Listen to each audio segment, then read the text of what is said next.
Good evening, ladies and gentlemen, and welcome to the 7 o'clock main news. In tonight's headlines, the pilgrims received today the first day of At-Tashriq days and the second day of Eid al-Adha.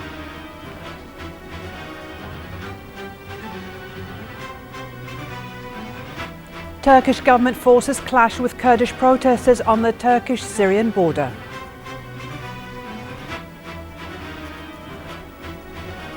More than 142 million Brazilians are going to the polls to choose the country's next president.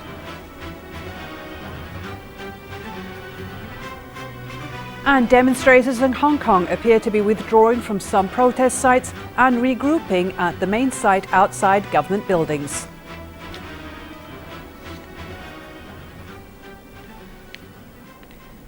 The pilgrims received today at Mina the first day of Al-Tashriq days and the second day of Eid al-Adha, thanking God for the blessing of performing Hajj, that is one of the 5 main pillars of Islam. Meanwhile, 17 Muslim pilgrims were injured in 2 separate incidents earlier today in Mina. Saudi civil defense spokesman said that 5 pilgrims fell while trying to climb a mountain, while 12 other pilgrims were injured when rocks fell on them in Mina. Hajj pilgrims headed to Mina after performing Hajj's greatest ritual standing at Mount Arafat. In Mina, pilgrims were expected to throw pebbles at a wall personifying Iblis or the devil.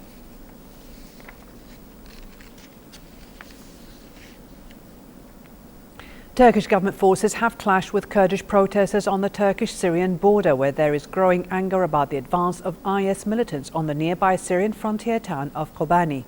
The Kurds were calling for more Turkish help to defend Kobani, while others are demanding to be allowed to cross the border to fight with the Syrian Kurds. More details with Nadia Ali.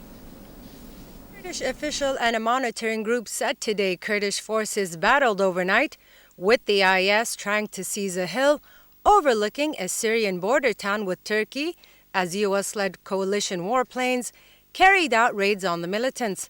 A translator with the Kurdish Democratic Union Party inside Kobani said IS forces were hitting it with tank and mortar fire as they tried to seize Mistanur Hill, a landmark whose capture would give them easy access to the town. Kurdish forces had managed to stop the militants capturing the hill. Meanwhile, fighting was raging between Kurdish rebels and IS militants today over the strategic town of Kobani, as plumes of smoke could be seen from the Turkish border. The main Kurdish armed group in Syria called on its kinsmen across the region to help it stop a massacre in the Syrian town as IS militants armed with tanks edged closer on its outskirts and attacked it. US-led forces have been bombing militant targets in Syria and Iraq, but the action has done little to stop the group's advance in northern Syria towards the Turkish border, piling pressure on Ankara to intervene. The IS said they would take Kobani within days and boasted they would pray in its mosques for Eid al-Adha. Turkey said it would do what it could to prevent Kobani, a predominantly Kurdish town just over its southern border, from falling into IS hands. It has stopped short of committing to any direct military intervention, and Syria warned it last Friday against any Turkish aggression on its territory. A statement issued by the YPG, the main Kurdish armed group in Syria, vowed never-ending resistance to the IS in its advance on Kobani. The IS had carved out areas of eastern Syria and western Iraq in a drive to create a caliphate between the Euphrates and the Tigris rivers.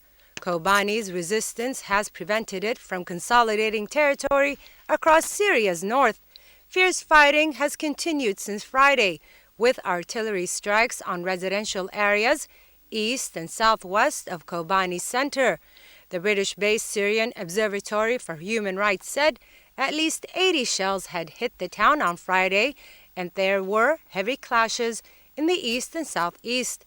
The fighting has driven some 180,000 Kurds from their homes in the Kobani area across the border into Turkey.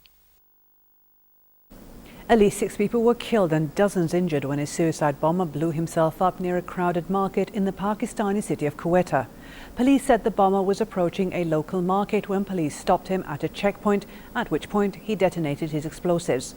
Chief Minister of the province, Malik Baloch, strongly condemned the attack, calling it a conspiracy against the people of Baluchistan. No one has claimed responsibility for the suicide bombing.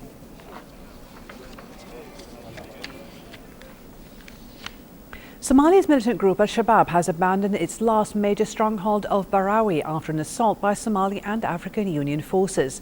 The militants pulled out of the city yesterday under the cover of darkness after the opposing forces camped out for 3 days on the outskirts of the port city located about 130 miles south of Mogadishu. Abdi Kadir Mohamed Noor, the governor of Somalia's Lower Shabelle region, said Al-Shabaab put up no resistance during the siege. Despite a ceasefire declared a month ago between the Ukrainian forces and pro-Russian rebels, the biggest city in eastern Ukraine remains embroiled in fighting that includes daily artillery and rocket barrage hitting residential areas. The fighting focused on the airport of the rebel-held city of Donetsk and shows the difficulties of enforcing a truce that has held in most other areas of eastern Ukraine since it was declared on September 5th. Day after day, artillery shells and rockets fly overhead. Many explode in densely populated residential areas as the rebels have fought to dislodge Ukrainian government forces from the Donetsk airport just north of the city. Negotiators representing Russia, Ukraine, pro-Russian rebels and the Organization for Security and Cooperation in Europe tried to consolidate the ceasefire with a follow-up agreement to create a buffer zone that requested each party to pull its artillery 15 kilometers back from the front line. More than 142 million Brazilians are going to the polls today to choose the country's next president, with security increased on the streets of Rio de Janeiro. As soldiers and police stood outside the polling stations, workers delivered electronic voting machines and ballots to the local electoral branches. Brazil's President Dilma Rousseff is running for re-election with the Workers' Party. The two other top presidential candidates are Marina Silva, the Brazilian Socialist Party candidate, and Aécio Neves, the Brazilian Social Democracy Party candidate. Hong Kong police said today that they were determined to restore public order in the city as the deadline for leader C.Y. Leung's pledge to clear the streets by Monday drew closer. Leung said the police would take all actions necessary to remove the blockades across the city to allow schools and government offices to reopen. Scores of protesters in Mong Kok sobbed as leaders urged them to pack up and head to the Admiralty district adjacent to the city's main business district. Meanwhile, the protesters bowed to government pressure and said they would lift a blockade of key government buildings to allow civil servants to return to work on Monday. Bulgarians have started voting in a parliamentary election, hoping a new government will end a political stalemate, revive the economy and find ways to ease Moscow's grip on the country's energy supplies. Opinion polls predict the biggest vote winner in today's election will be the centre-right GERB party, led by former Prime Minister Boyko Borisov. Polling stations in the Balkan country, with a population of 7.4 million, were due to close at 7 p.m. local time, with exit polls due shortly afterwards.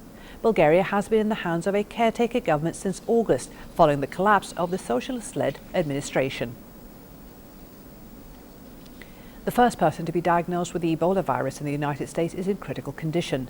Thomas Eric Duncan is being treated in isolation in the ICU unit at the Texas Health Presbyterian. Medical officials have also appraised 114 people who might have come in contact with Duncan, and around 10 of them are at high risks of contracting Ebola. Duncan arrived in Dallas on September 20th and began to show symptoms of Ebola several days later. He went to hospital on September 26th, only to be dismissed with some antibiotics. Bungee jumping originated in New Hebrides, where a local tribe of natives jumped off a 25-metre high bamboo tower. Modern bungee jumping became popular in New Zealand during the 1980s. More about the sport in Kuwait with Badriya Saleh. From the same group that brought Kuwait paragliding and skydiving this past spring, Phoenix Global welcomes bungee jumping back to Kuwait shores. From the 1st through the 3rd of October, the extreme sports enthusiasts set up a bungee jumping site next to the Kuwait Towers. Just look for the crane hoisting up the enthusiastic and some petrified volunteers. It's not the most pleasant feeling. You'll be the scariest, but once you're done, it's one of the most fulfilling feeling you will ever feel. I love extreme sports, so this is one of those that I haven't experienced yet, so I'm so glad I'm done. Actually, we would like to do something new, something and more adventure, more entertainment for the others, for the peoples. And as you see, in Kuwait there is no more activities. Sorry. So we would like to do something special for it. So how does bungee jumping work without a more traditional bridge over the water scenario? Well, with the aid of a 150-meter high crane, Phoenix Global and their partners managed to bring the sport to the desert. As for safety and security, a bungee rope is attached to the jumper with the help of a harness tied around the jumper's ankles. In addition, the jumper wears a body harness that serves a protective purpose. Thus, the jumper is secured to the rope at 3 different places. Well, it's pretty cool. I mean, it's way more hotter in here than in Finland. But yeah, I like the job because you get to travel around the world and you get always good adrenaline rush when you jump. This is unique because we are the only company here in Kuwait that does this. So yeah, well, a lot of people are afraid of heights. So this is unique. You can't experience anything like this. Bungee jumping can be done by almost anybody. Physicality, age, weight, or other factors don't necessarily have to prevent you from jumping. The team of instructors inspect and assess each participant before they strap in and launch off. Phoenix Global will be back in November and January to bring more extreme sport fun to Kuwait City. At the Arabian Gulf Road, I'm Badriya Saleh reporting for the English News. For a chance to see our reports again, please visit our YouTube channel at MOI Kuwait News. And to recap tonight's news, here are the headlines once again. The pilgrims received today the first day of Tashriq days and the second day of Eid al-Adha.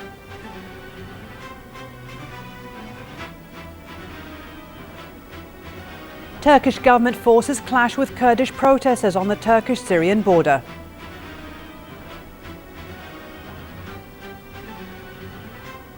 More than 142 million Brazilians are going to the polls to choose the country's next president.